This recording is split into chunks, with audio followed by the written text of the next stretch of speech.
Hachette Audio presents Julian Fellowes' Belgravia, Episode 10, The Past Comes Back. Written by Julian Fellowes. Read by Juliet Stevenson.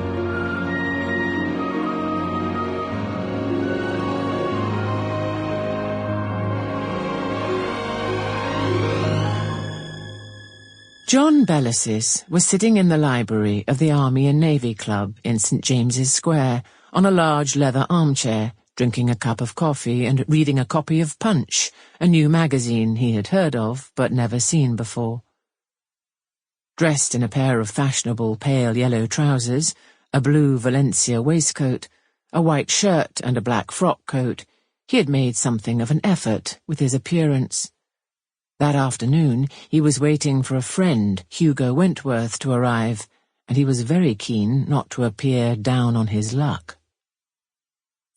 Wentworth was a member of the club, which had opened only 4 years earlier, in 1837, the year that had seen the young Queen Victoria ascend the throne, and, as an officer in the 52nd Light Infantry, Wentworth was eligible to belong to it. But John didn't envy him. With the membership confined to those in the forces, when John did visit the place he found the conversation rather flat, and the food left a lot to be desired. It was not for nothing that Captain Higginson Duff had christened it the Rag. The story went that on returning from a tour he described the unappetizing supper he'd been served as a rag and famish affair.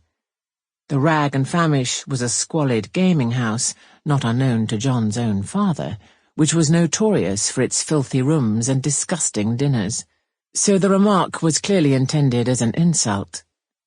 But the members chose to be amused rather than offended, and the club had been known as the Rag ever since. "Bellis!"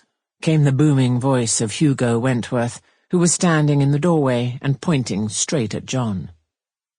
"There you are!"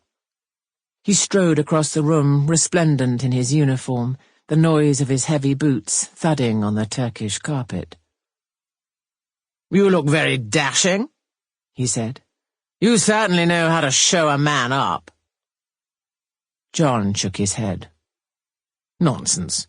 There's no civilian dress that can compete with a uniform, as we all know." Hugo coughed. "Is it too early for a glass of Madeira?" "It's never too early for a glass of Madeira," said John. Sample complete. Ready to continue?